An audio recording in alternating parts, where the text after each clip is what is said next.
we've got a very unique program in store for you today on Downey Spotlight. Ask our guest what his favorite pastime is, and he'd probably say, "Oh, I keep busy doing ramp-to-ramp jumping, riding through a tunnel of fire, and performing wheelies and other original stunts." This may not be our way of relaxing on Saturday afternoon, but for motorcycle daredevil, thrill seeker, and Downey resident Ken McCow, it's all part of a day's work. Ken has been in retirement for the past 13 years and most recently decided to return to his sport of choice. We're going to have a chance to talk with him and actually see him perform a jump here on Downey Spotlight. Welcome, Ken. Hi, nice to be here. Ken, you are a motorcycle thrill seeker. You have, you're the #1 billing for Thrills Unlimited. Could you tell us what has motivated you to be involved in this, and how long have you been doing it? Well, I started late summer of 1969. I was a little kid. I was riding wheelies on the streets. We went to a racetrack one day, and they had a performer there going about half the quarter mile. I asked the promoter if I could challenge this guy, and I did, and I won, and they just kept having me back. And it evolved to doing board walls on fire and things like that. But no matter what I did, all the people always asked me, how many cars can I jump? So, because Evel Knievel was so big at the time, I had to start jumping. When was your first jump stunt, and where did you do it? It was at Great Lakes Dragaway in Union Grove, Wisconsin, summer of '72. 72. Do you mind me asking how old you were then? About 22, 23 years old. Yeah, a long time ago. How does one go about preparing for this kind of sport? Like any kind of sport, I mean, you need to be in shape. You need to follow rules, no drugs, no smoking, and practice. Practice is the big thing. Here I am coming off a 13-year retirement. I haven't rode a bike more than an hour in the last 13 years, and I've already jumped, and everything worked out fine. So it's something you're kind of born with. So this is, you're really fresh then out of retirement. Oh, yes. This is it. Yeah, the only thing that I've got going for me is my past record of jumping, where I've got the knowledge. I mean, I'm just starting over. Yeah. Speaking of records, what records do you hold?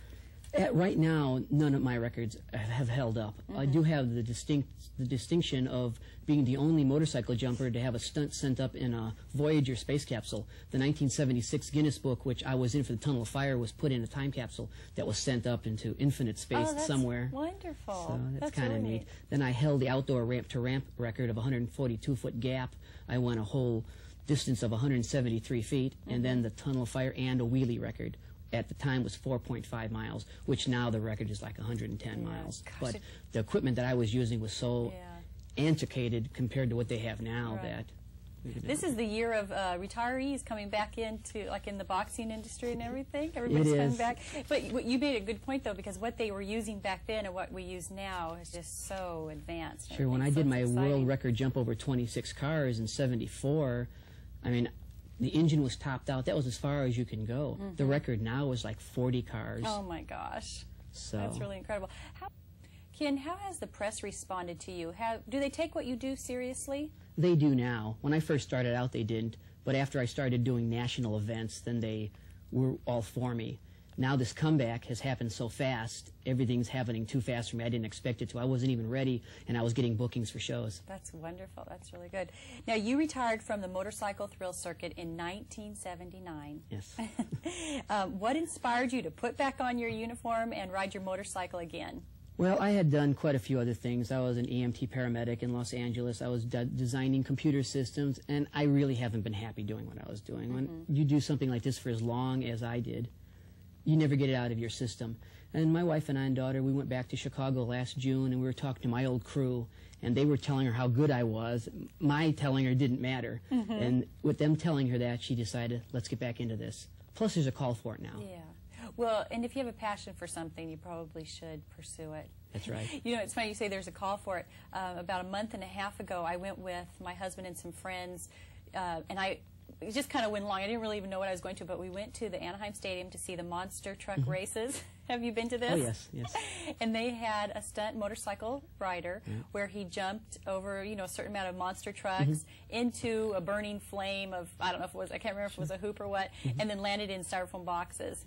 And I could not believe how excited the crowd was. I mean, they went crazy. That's what I mean. And the place was sold out, too. I was like, guy, this is something I didn't even know was going on. Well, back in the 70s and early 80s, Stunt riders were really from the East Coast and Midwest United States because we have the movies and things out here, and stunts are being done on LA streets every day, so people really wouldn't come out to see them, and the people from back east didn't want to travel all the way out here to perform stunts. That's why the West Coast is actually starved for thrill acts in arenas. Yeah. Well, don't you think, though, in our society right now, with the way movies are, that we are more interested in thrill acts? Because, I mean, just because of the way that with videos and all the things that we see and all the excitement and keeping our attention, that this is something that just goes along with it? It is. Like I said, sometimes it gets to be an everyday affair out here, but the people are really coming out to the fairs and the different attractions just to see thrill acts right now. We're going to be doing a couple car stunts next summer, and we're just getting good response. Yeah. Where has Thrills Unlimited performed? Well, we've performed in every state in the United States except Hawaii, Alaska, and Washington, D.C. I've performed in Mexico City and 3 provinces in Canada. Wow. We were supposed to perform in Iran, but we got the visas pulled when the fighting started, so the government wouldn't let us go over there. Well, you don't want to be jumping over too many No. arenas.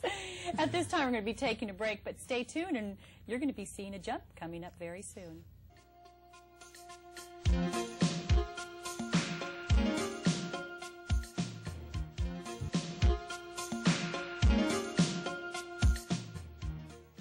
Welcome back to Downey Spotlight. Today our special guest is Ken McCow.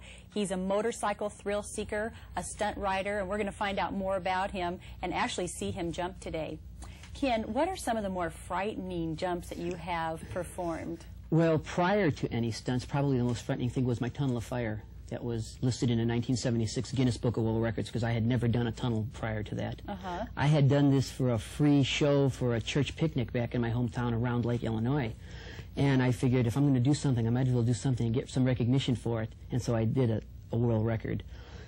Being scared, I was probably scared after I crashed jumping 19 cars at Ascot Park. I had fell short and broke my back. Oh, my goodness. And after the jump, I was scared, not prior. Although prior to the jump, I knew I was going to crash because I couldn't get my speed up.